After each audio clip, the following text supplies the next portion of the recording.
Pendant des années, lorsqu'on travaillait en combinaison entre Camera Raw et Photoshop, eh bien, on était un petit peu liés l'un par rapport à l'autre, dans le sens où on ne pouvait pas installer une version de Camera Raw sur un Photoshop plus antérieur. Cela condamnait un peu à ne pas pouvoir bénéficier du traitement ou du support des derniers appareils photo numériques. Avec ce nouveau Camera Raw, on pourra l'installer sur une CS6, sachant qu'il est également commenté le fait que grâce à cela, les personnes sur la CS6 pourront tout de même avoir comme appareil photo supporté la liste qui est située ici, tant aussi bien que les profils d'objectifs. Enfin, petite nouveauté également, la version 8.1 supporte les écrans de type High DPI qu'on a qualifié également de écran Retina de chez Apple. Alors comment entrevoir la chose? Nous avons les deux versions actuellement sur notre ordinateur.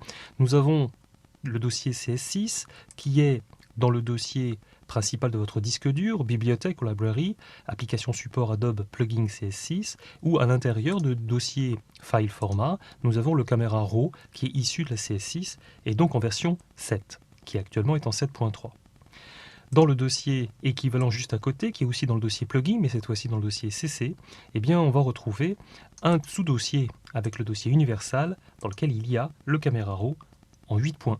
Alors qu'est-ce que nous allons faire? On va bien sûr garder l'original, déplacer en guise d'exemple et de démonstration le Camera Raw qui est en fin de compte celui de la CS6 et placer en fin de compte celui-ci avec un Alt pour le dupliquer et placer celui-ci donc dans le dossier CS6. Il nous reste à lancer la version CS6 pour que le nouveau Camera Raw soit pris en compte, qu'il n'y ait pas de rejet. Et lorsque nous allons tenter d'ouvrir un fichier RAW, on va constater que l'on pourra tout à fait utiliser la version 8.1. Seulement, il n'y aura pas de l'outil radial que nous avions sur le côté et que nous avons montré, et également il n'y aura pas les différentes fonctionnalités que nous avions présentées à propos de la retouche de ton direct. Cependant, on gardera quand même le bénéfice de la compatibilité avec les appareils photo et les profils d'objectifs.